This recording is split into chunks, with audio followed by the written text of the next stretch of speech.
Right now, the main roads here in Clarksville are looking okay, but a reminder for everyone, if you haven't been outside in a few days and there's snow and ice, make sure to grab one of those handy dandy ice scrapers and get the ice all on top of the car, because you can see our news vehicle right now is nice and clean, no snow, no ice, because if there is ice especially on the top, you could put some drivers in danger as you head out onto the roads. But back again, as you can see, the steady flow of traffic right now, everything is okay, but be careful if you do have to get up tomorrow morning to get on those roads, because like we said, those roads could refreeze overnight. Drivers woke up to sheets of ice in Clarksville, but as the sun started to come out, snow started to melt. They've been pretty fair. In some spots they were worse than others, but as far as the main highway goes, it's been good. John Benton is on his way back to Murray, Kentucky after driving from Nashville. We were definitely nervous last night just because it's harder to see anything, but and definitely we traveled a lot slower last night. The supervisor for the Montgomery County Highway Department tells me trucks were back on the road at 10 Friday morning. The sheriff's office says deputies responded to more than 15 accidents and driver assists today. At MLK Parkway North, you could see a solid sheet of ice Friday morning, with deputies responding to a semi and other cars in ditches, and a Tennessee Highway Patrol vehicle hit.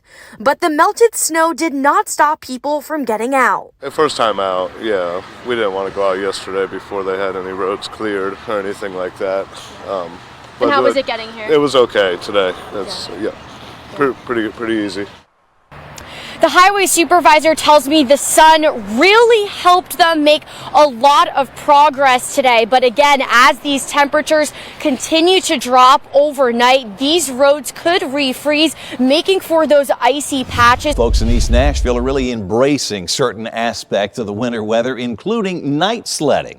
Fox 17 News' Caitlin Miller live at Shelby Park on the east side, where the action is taking place. And even at this late hour, I see you still have company. That's right. And I was so envious of everyone sledding all night that I decided to borrow a sled and get in one, because everyone out here is having so much fun. And people in East Nashville tell me that they've been doing this tradition for years now, and they always look forward to when it snows. People are out here with their families, friends, and dogs. They say it's just a great environment and a fun way to meet other people in the neighborhood and beyond, whether they're sledding or just enjoying some snacks and drinks.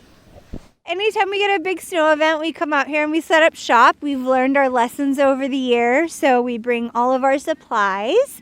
And we have a few people who enjoy sledding. Oh, it's just really fast. And then sometimes there's lights and it makes it have a good environment. And I like the thrill because you don't really know where you're going.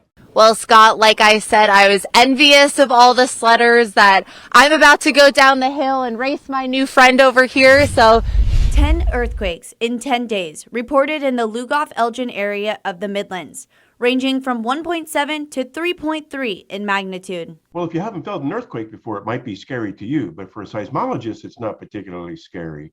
A 3.3, that's certainly big enough to get your attention, but it's not large enough to cause any damage. Seismologist Mitch Withers says this many in one area is known as a swarm, and it's neither uncommon or unusual.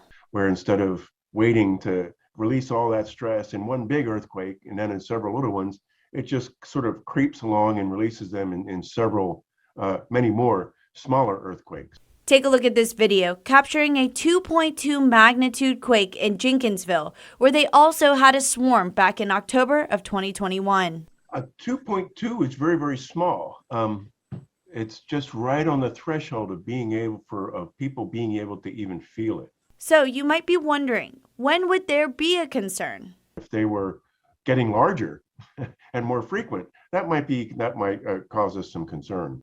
It's an opportunity to remind ourselves that you do get earthquakes in the eastern United States and in South Carolina, and you should be prepared for them. And fortunately, you prepare for earthquakes in much the same way you do for ice storms or hurricanes or anything else, where you have an emergency plan and an emergency kit with enough food and water to last for 3 to 5 days.